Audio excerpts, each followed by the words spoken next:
Emily Foster specializes in helping photographers stand out with personalized strategic branding and web design.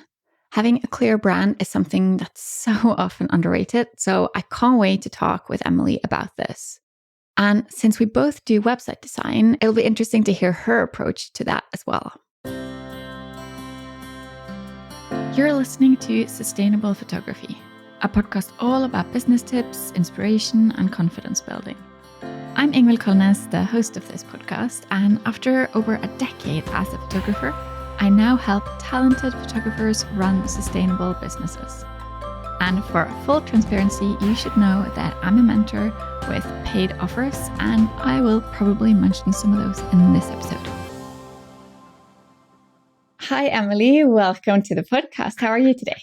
Hi, I'm good. Thank you so much for having me. I'm happy to be here. Oh, I'm so excited. And I'm really looking forward to chatting with you and to hearing your views when it comes to website and branding, your things to everything that you do. I want to know more about it. So maybe we can just start there. Tell us who you are and how you got into branding and web design. Sure. I'm Emily Foster Keller, technically. My business name's under Emily Foster, but I got married last year, so added on my husband's last name too. Thank you. I am a branding and website designer based in Portland, Oregon, and I run a studio that mostly helps creative service-based businesses, so photographers, wedding pros, travel professionals, people in the hospitality and events industry. And I help people to get really clear on who they are and who their business is so that they can show up as their most real self to their ideal clients and start attracting clients who are a really good match for their business. And then we reflect that through their branding. So like logo designs, all of the brand assets that you think of in a brand, and then also through their website design. And I create really tailored, customized websites for clients that have all of those details to show off who they are. I got into the business kind of because I was planning my own wedding and also ironically because of COVID, which is always a weird topic to bring up. But I was working in an event marketing agency and kind of going down the regular agency path as a designer, and then was laid off in 2021 and was simultaneously planning my wedding. So it was both of those coming together that made me decide to just go full time with my business and help wedding pros and photographers with their brands and websites. Yeah, I completely understand that feeling of having to start over when maybe you didn't intend to, but it seemed to have worked out really well for you. Yeah, it did. It's funny that I feel like those are the best times in life, kind of when you are kind of forced to start over and it's like not something that you would have wished for at the time. But it's funny because looking back, I had all of these ideas for a long time. Like as soon as I graduated college, that I wanted to be an entrepreneur, and my environment wasn't really set up for that. I feel like I didn't have like a lot of entrepreneurs around me, and so I think it really took kind of a shove. Otherwise, I probably would have waited like 10 more years to do it myself. Yeah, I completely understand that. And in terms of sustainability, what do you think is important if you want to have a sustainable business? Yeah, I think there's a lot of different factors. So I know we were talking about sustainability to me is like the environmental impact, but also the way that your business kind of supports you in your lifestyle and building a sustainable lifestyle in the sense that you can keep going for years and not burn out, but also not fail in business because you don't have enough profit and things like that. So I would say they can kind of meet in some areas. To me, building a sustainable environmental business and also like a mental balanced business is choosing investments in your business that are going to be good and easy to kind of continue investing in. So for me as a brand and website designer, it's, I think, really easy to be environmentally friendly in some ways because most of what I do is like paperless.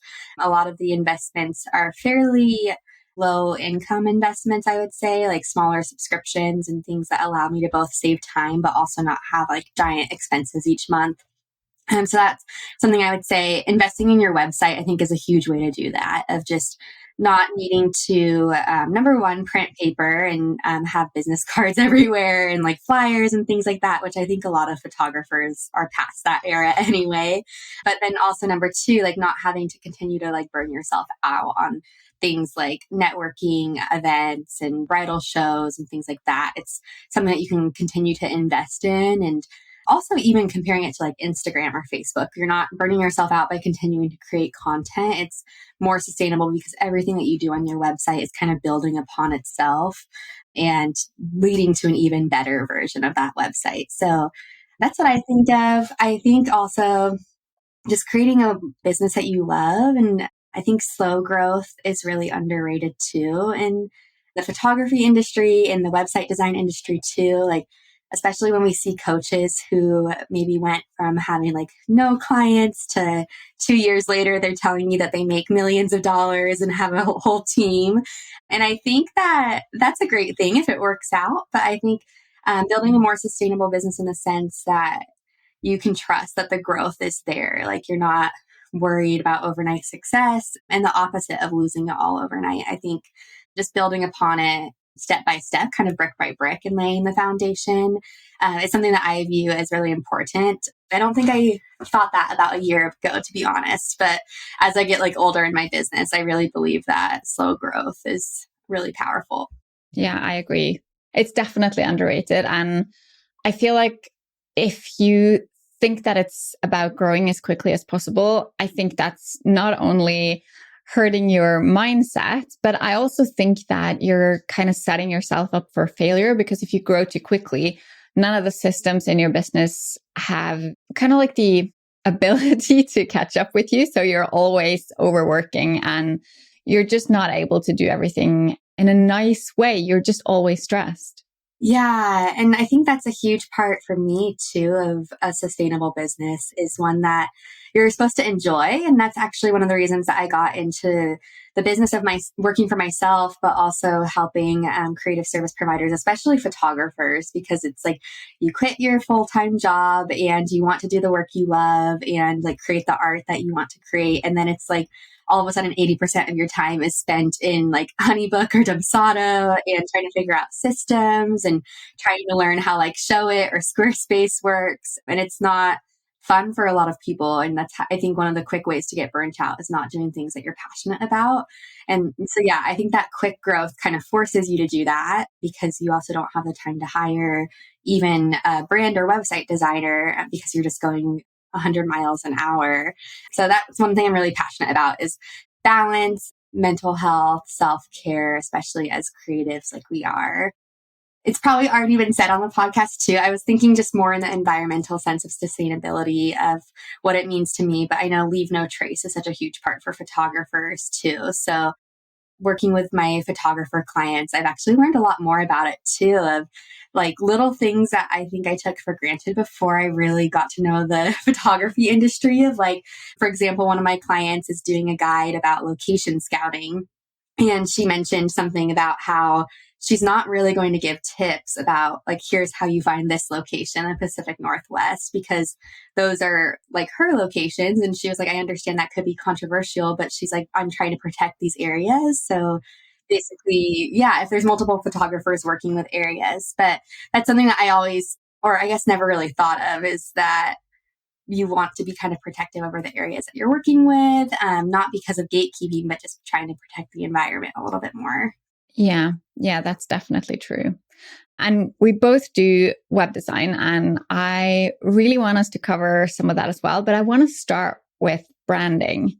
Can you talk a little bit about branding and what's important to think of when maybe you've been in business for a while, but then you have figured out that actually the things that I just put together because I thought it looked nice, that's not necessarily reflecting my brand.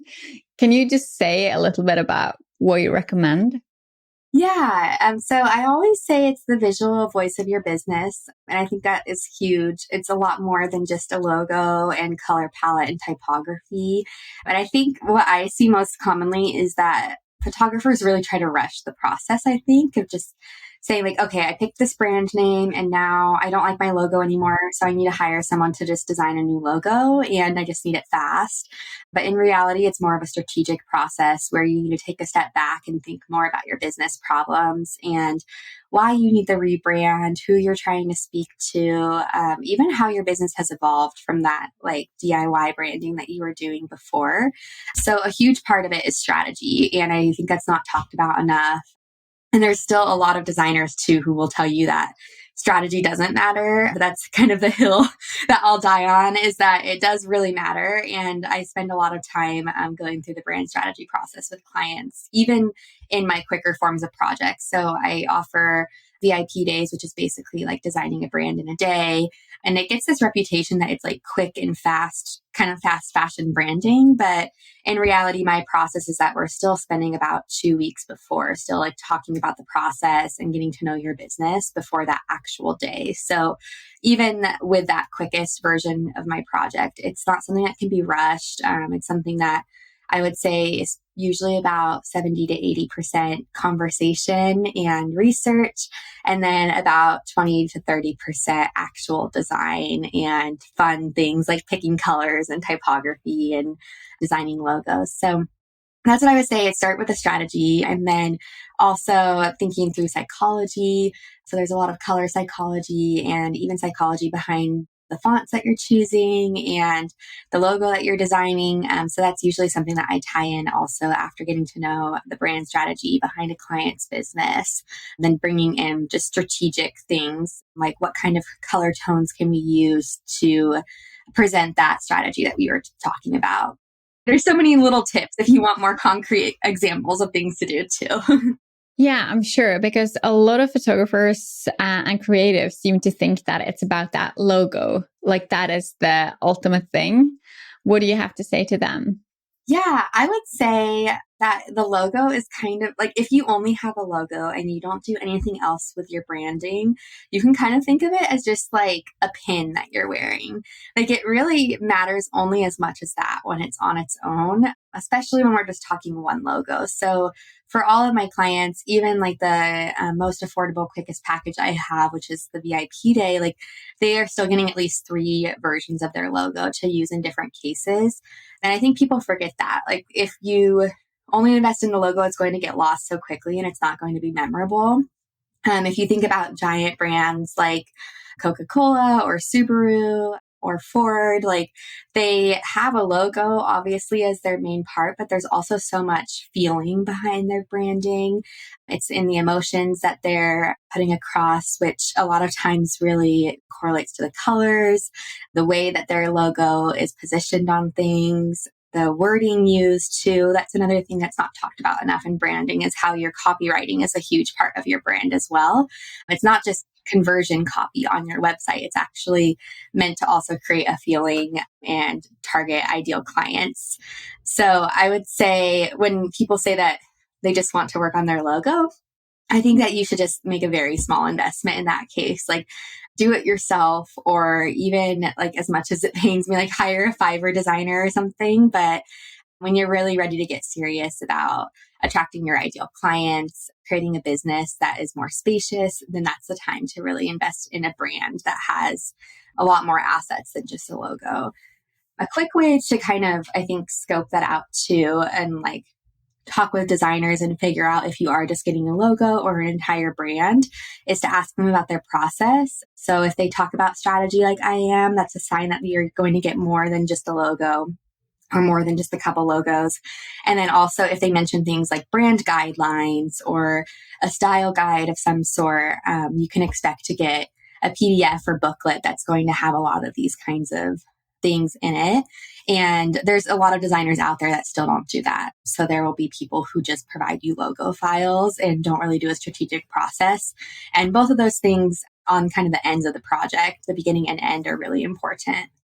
Yeah. And when you're talking about the PDF or the style guide, what is it? Why would someone want that? What do they use it for? Yeah, so there's multiple reasons to have it. One thing that I personally kind of like it for is that it's just something concrete I can give to the client at the end of the project. So there's that reality of like having something that I'm actually physically giving them, kind of like aside from the client gift that I give, kind of like a receipt or like souvenir of the project. So there's that just small thing. But then also a lot of my clients don't actually know how to apply their brand. So they've made this big investment. They have new colors and logos. We've spent a lot of time talking and revising things. And then it's just like, it never gets on their Instagram or their website.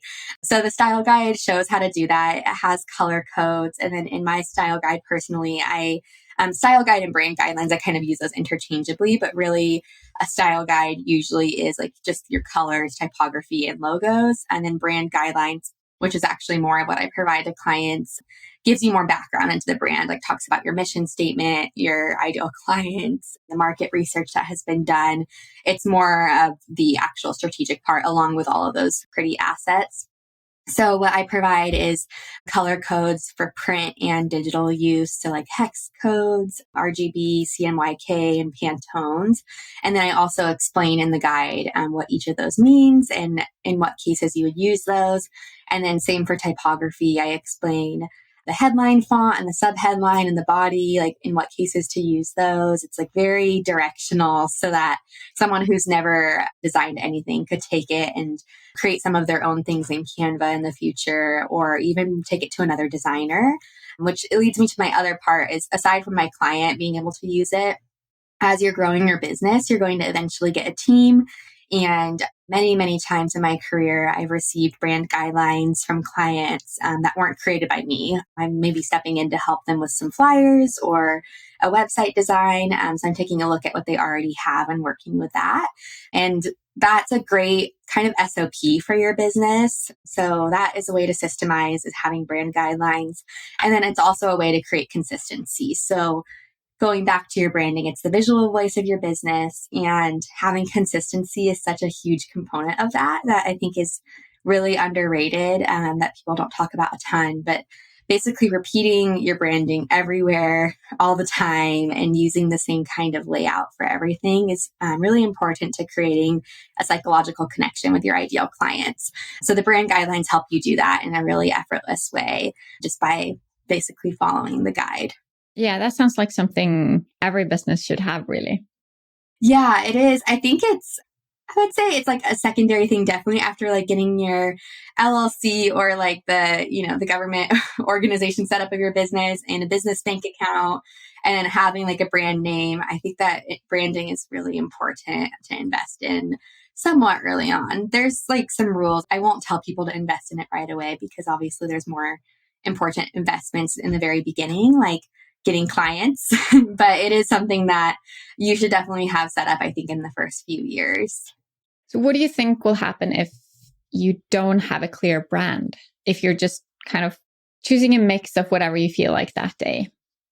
Yeah, I think there's a lot that can happen. So I think the more tactical things is that your business might slow down. You might not be attracting any clients. I often see that when people don't have a brand that is quality enough to attract any clients. So you've probably seen like all of the terrible early 2000s style websites out there.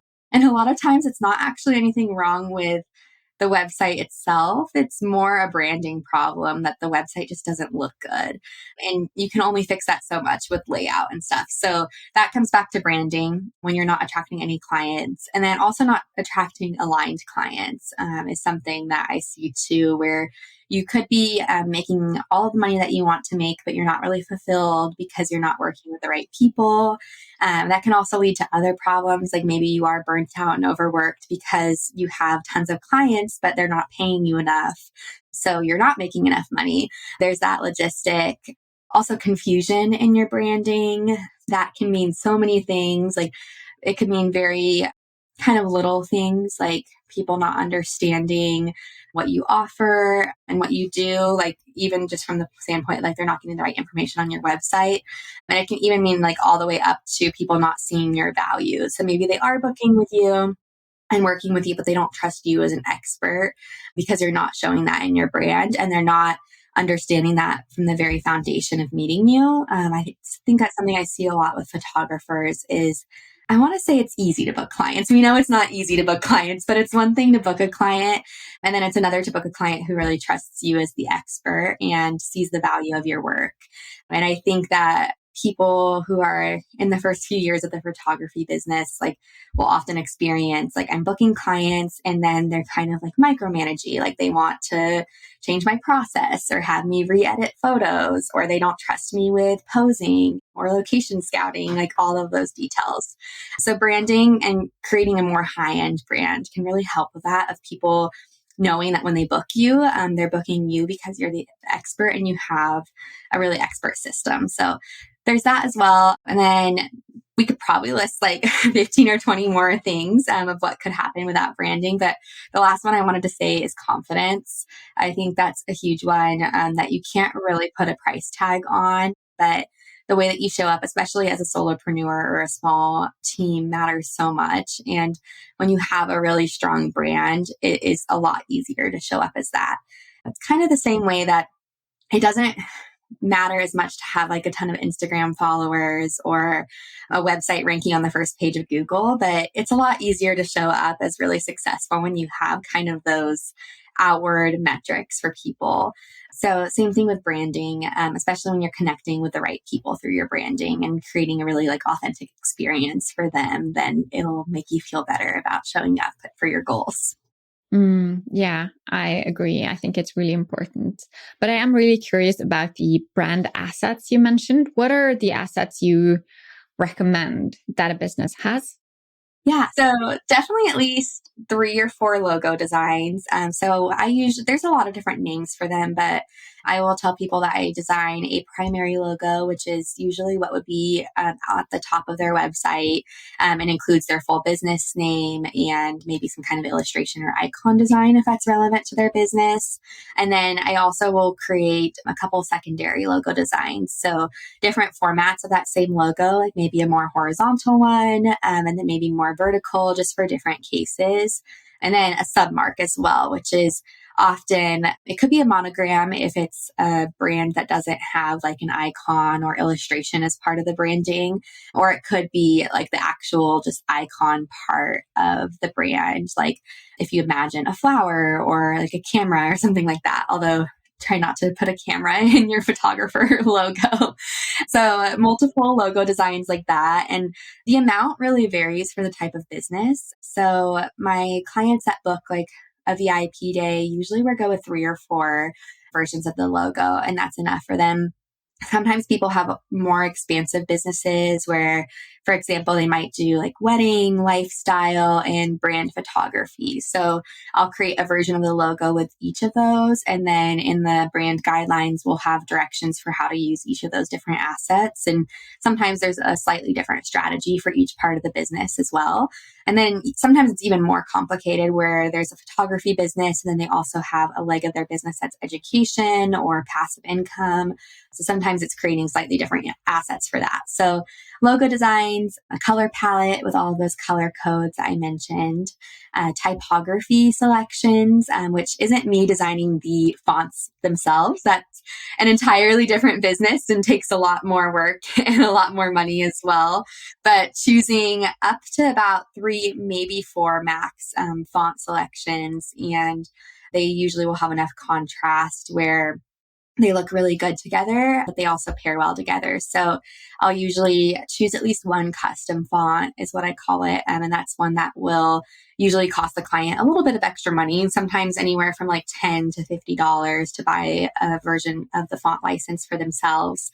And then I'll usually try to choose a few free fonts. So like Google Fonts or different sites like that have some really good ones. And those are great for website design as well because they usually sync pretty well with most platforms. And then other assets, I would say those are the basics. I know that took a long time to get through just the basic brand assets that you need. But then other assets I recommend are things like patterns and backgrounds and textures. Those can be used really well on your website, in your social media graphics, even though it's not as sustainable, but like on business cards, tissue paper, printed items like that. And then icons too, which is something that you could technically just download from Canva or like the Noun project. You can always buy icons, especially if you're in an early part of your business and can't afford a designer to custom draw all of those for you. But icons are a really great way to showcase information on your website, add a fun detail to graphics and things like that. And you can get really strategic with those too when you're working with a designer. So it could be different iterations of the illustration in your logo, or it could be different services that you have and portraying those through icons. And then sometimes I also will do custom illustrations for clients, which is more elaborate icon, but something that might be used in the background or on merchandise, other things like that. for clients. Okay, cool. Yeah. Because I think it's really important to know what you should have. Again, going back to that, it's more than just a logo. So I think it's just nice to mention what it actually should be Yeah, that you're looking to end with. I know that you said you talked about the strategy and everything that's behind it, but it's nice to know where you should end up with as well. Yeah, if you kind of want to think of it in simple terms, it's like if you were looking at your website, I think that's one of the best things for photographers is every single asset on your website designed in a similar style and tying back to that strategy. That's where you can kind of think about what you might need from a designer because it can vary. Not everyone needs patterns and icons, but you also don't want to invest all of this money in new logo designs that are in one style, like maybe really high end with thin lines and really modern. And then you're adding like bold, chunky icons that you found on Canva to your website. So everything should have a cohesive feel. Yeah, definitely. I agree. Okay, so let's say that now we've gone through the process and we have all our assets, then it's time to update the website. So where do we start? Do we need to have a completely remade new website from scratch, or can we work with what we already have? That depends on what you're starting with. I think that there's some cases where you can just apply the new colors and typography and everything to your website. And that can sometimes be fine for a business owner. But I think in my experience, a lot of times it requires a website redesign because often if you haven't invested in branding and your website doesn't look good from a branding perspective, it also probably doesn't look good from a user experience and layout perspective. So usually it's most effective to update both things at once and then also updating your brand photos and your copywriting, which is kind of something that no one wants to hear because that's even more of an investment in your business. But if you're doing everything at once, then it's more likely that it's going to be consistent and all be trying to reach the same goals for you. So that's why I really recommend kind of ripping off the band-aid for all the services at once and making it a really big effort one year. That way you don't have to keep like dripping different things for your business. But I would say get your brand guidelines and then you could always play around. Like if you don't have the budget to hire a website designer, play around with adding those new color codes to your website. Often in my brand guidelines, I'll point out like, hey, this shade of green would be great as a primary color on your website. You should use this for a lot of backgrounds and headlines. So I'll get really specific about how my clients can use their new branding on their website, even if they aren't working with me on a website design. And then I also use those brand guidelines for myself. Like if I am doing the website design for the same client, then I'll refer back to that and be like, okay, what was my intention and how was I trying to apply this to the website? So you could always play with it for a little bit and see what happens, kind of the experimentation that we're all supposed to do in business. That's hard for me as a more analytical person. And then from there, if you aren't getting the results that you want, then I think it's really time to at least get a website audit from a designer and talk through what it would be like to start that process. Yeah, that's definitely good advice. So if they want to start the process of creating or having a website made or making it from scratch themselves, depending on budget and skills and whatever time they want to invest, what do you recommend? How would you start that process? Of like starting the website design process after you've already invested in branding? Yes. Okay, yeah. I would recommend, I think one of the most effective things is reaching back out to your brand designer and seeing if they can work with you. Or in an ideal world, when you are hunting for designers in the very beginning before you even invest in branding, asking them if they provide website design. I would say about 60 to 70% of the time, a designer does both, but there's also a lot of cases where they only do branding or they only do website design. So if you are in that position where you've gotten all of your assets from your brand designer and they don't work with your platform or they don't provide website design at all, then I would start reaching out to website designers and just have a lot of conversations. I think that's really important is to talk with people about what they're able to do. One thing to ask about is the platform that they work with. There's a lot of designers who are very platform specific.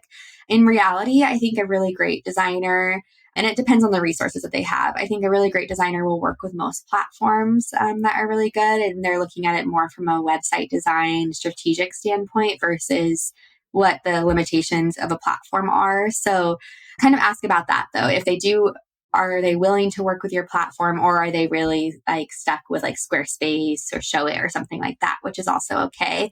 And then maybe talk through if you are willing to switch platforms. And one question to ask your website designer is how that might impact your SEO. I work with SEO a lot for clients, and I usually try to take a look at how their website's already doing. Often my clients aren't getting any traction to their website, so it's really easy to switch them over to a new platform. But if they are getting a lot of traffic to their website, then that's a standpoint where we might want to keep them on the same platform so that we don't risk tanking their SEO rankings for a little while. So those are good things to ask. Also ask them if they are willing to work with the branding that you already got done, if you can provide them brand guidelines and all of the assets that they need. And of course, ask about timeline and budget. It's good to have a good understanding of that. And then kind of back to the branding process of how brand strategy is important, ask them what their website process is. I think that every designer should have some kind of website strategy process as well. So even if it's not a completely custom website, some kind of opportunity to talk with the client and figure out exactly what the goals are. That way, you're not just getting a pretty website with your branding applied to it. You're also getting the strategy of how people should experience your website. Yeah, that's really important to talk about how your website should be experienced, because it's easy for you to use it if you made it, but it also has to be easy to use for your clients. Right. Yeah. And it is a big part of your business, and it should actually be helping you reach some kind of goal. So it should be more than just pretty. It should be really easy to navigate. And ideally, it should also be doing something for you on Google too. Like at least basic on-page SEO is what I like to see everyone get when they're doing a website design. Definitely, you don't need to expect like really in-depth SEO research from a website designer because it's kind of a different service. But at least the basics to make sure that your website is listed on Google. Yeah, I definitely agree. I think there are a lot of designers that will just make something pretty and then they won't really know what makes it functional, and they might not have any idea about SEO. So you're left with a really pretty website that doesn't do anything for you. And I think that's a shame. Yeah, it's like if you imagine a pretty billboard that's just like in the middle of the forest, like no one's seeing it and it's not doing anything for your business. Yeah, I agree. But what if you are not in a position where you can invest in a new website? Do you recommend just spending that time doing it yourself, or what's the best way to move forward in that situation? Yeah, I think it depends on how little you're able to invest. If you can invest a few $100s, one thing that I really love is buying a website template. And for photographers, I really love Showit. Probably a lot of your listeners have heard about it at this point, but a lot probably haven't. It's a lot like WordPress, but also kind of like Squarespace and Wix. So it's a drag and drop site. I usually like to tell my clients that it's like Canva, but in website form. Which I know Canva also does websites now, which is kind of weird to me. But look into buying a Showit template. And the reason I say Showit over other platforms isn't really because the other platforms aren't good. You could definitely buy like a Squarespace template or a WordPress template. But I just noticed for the skill set that a lot of my photographer friends and clients have, Showit is really good because they usually already know how to use Canva or Photoshop or Illustrator. And a lot of those components are similar in Showit. And it also, when you buy a template, it's pretty easy to update those things too, like switch out images and copy and colors and everything like that. And then Showit is also a really good platform for showcasing your galleries. So it's going to be a really strong way to showcase your work. And just some of the little things that you can do with a Showit template are like cropping your photos in very specific ways or using different types of galleries throughout your site. So if you do have like anywhere from maybe about $200 to $800 to spend, then a Showit template could be a really good option.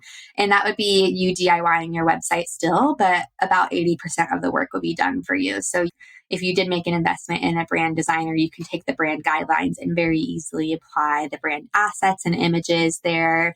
And then if you get really frustrated and find down the road that you do have the money to make an extra investment, you could always find a designer to complete that template for you. So template customization is also something that I do, and it's at a lower rate than actually creating a custom website. So that's what I would say if you have some money to spend. If you don't even have the money for a website template right now, then I would say that you could look up some tips for websites. So I think I'm going to be offering the website checklist as a freebie in this episode, just like a little plug. But you could at least work on your main pages. I would say like your home, about, and contact, and just work on making those as good as you can yourself with those tips.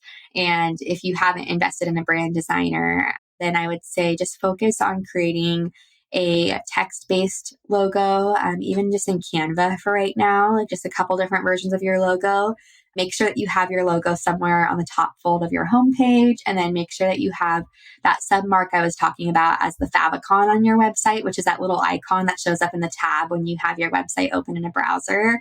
Those are two important logos that you could DIY for now. And then choose a color palette. And when you choose it, just try to stick to it until you can make the investment in a brand designer. Don't switch it every month because that's going to make you come across even more unprofessional. But just try to have some consistency. And it's okay to do that for a couple of years before you can make a bigger investment.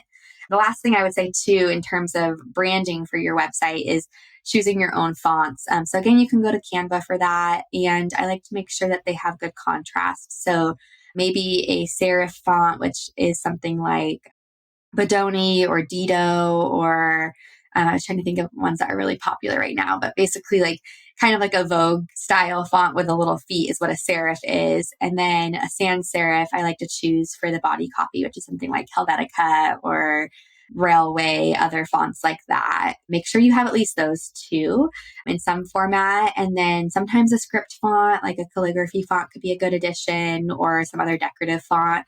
And then again, once you choose those, apply them consistently throughout your branding. Don't just change to a different font because you feel like it. Yeah, I agree. That's really, really important. Makes you come across as a lot more professional if you can just stick to your vibe. It does. Yeah. And I think it just makes things simpler for you too. Once you make a decision, it's like, okay, I'm just sticking with this. You can even set a goal like on your calendar. Like, I'm DIYing my branding this month, and at the end of the year, I will have money saved to make an investment in a brand designer. Or 2 years from now, I'll have money. And just do everything you can to attract clients before then and grow your business and start setting money aside for that. And don't be afraid to stick with a website template for a while too. I would say branding design is definitely top priority. Invest in that before you invest in a custom website, because otherwise you might just have to go back to the drawing table again in the future when you inevitably want to change your website. So get your brand strategy and branding done first. And then in an ideal world, do it at the same time as your website and your copy and brand photos. But if you need to, kind of do it in phases.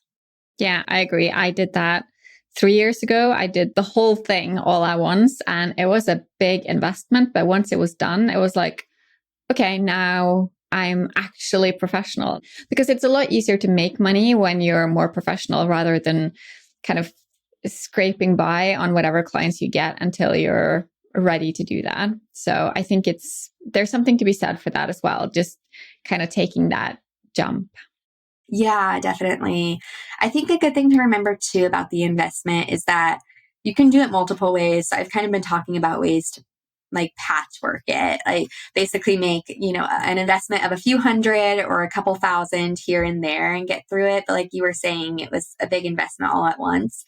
There's also the option to do that. Most designers that I see that are working with photographers or like the wedding industry or event industry are charging about 10 to 15K to do everything at once, which often usually includes your brand strategy, brand design, website, some kind of custom website too, where it's going to have really tailored assets, and then copywriting. And you might have the budget for SEO or even to go work with a brand photographer during that process too. So that's obviously a big amount. 5 figures is a lot for a solopreneur or a small team. But typically, if you're choosing the right person, that means that it's all going to be done for you. All that you have to do is fill out some forms and show up to some meetings and give some feedback. But for the most part, that means that the design agency will be handling the transition of the brand for you. So if you're changing names, there's a lot of logistics that need to be done for that. And you'll still have some work, even if you outsource it to a designer, like updating your legal business name and your contracts and invoices and everything like that. But that is a lot of work on its own. So you don't want to also have to be thinking about how to announce the brand on your Instagram and how to apply everything to your new website and everything like that. So it's kind of a trade-off. You could make the huge investment and have someone handle a lot more of it for you, or you could patchwork it and kind of still be DIYing some of it, even though you are making some of an investment to a designer. Yeah, I agree. And also it's an investment because if you do it right, then you'll make that money back in hopefully no time. Yeah, especially I think if you're really strategic, one thing I always try to talk about with my clients is like how much they're charging and what they want to be charging. So that makes the math really easy. If, for example, you're like, I want to be charging 6K. So then if you invest in like a 12K project, you only have to book 2. Yeah, exactly. Yeah, that's a really good point. I'm so glad you did that process. Yeah. What was that like for you, the entire rebrand process? It was really good. It took a lot of time, longer than I thought. But now when I look back at my business, it's like before and after. It was just such a big shift because I'd had different things done before, like kind of like what you were explaining, like a little bit of this and a little bit of that. But then I was like, okay, now it's time to do everything because I was going more towards education. So I had this whole new part of my business that I'd never really done anything with. And then I wanted to connect everything into one brand. So it was time consuming, but it was worth it. That's good. I hear that a lot. It is. I feel like when you're in the thick of it, it's kind of like going through a coaching program or something. Yeah, it's like it is. Yeah, like you turning learn into a butterfly. Yeah, it's the evolution of evolving your business. Yeah, absolutely. Do you have any final recommendations when it comes to building a sustainable business? I would say always go back to your why of why you're doing it and what you want most from your business. And then just think about the investments you're making and both the time and financial investments and think about if they're taking you back to that why. Yeah, that's really good advice. Thank you. So if the listener wants to learn from you, Emily, where do they go? Yeah, you can find me at emilyfostercreative.com. You can reach out to me there on my contact form if you want. I'm also on Instagram and Pinterest as Emily Foster Creative, kind of some brand consistency there. And then also you can download my website checklist if you're looking for some tips to update your website, which will talk a lot about the brand strategy and branding component of that as well. Oh, perfect. Thank you so much. I'll be sure to link to that in the show notes. Yeah, and just thank you. This was great. It was really interesting to learn so much about branding. Yeah, thank you so much for having me. It was such a fun conversation. Yeah, it was. Thank you so much. Thank you. You just listened to an episode of Sustainable Photography. Please share this episode with a photographer you care about.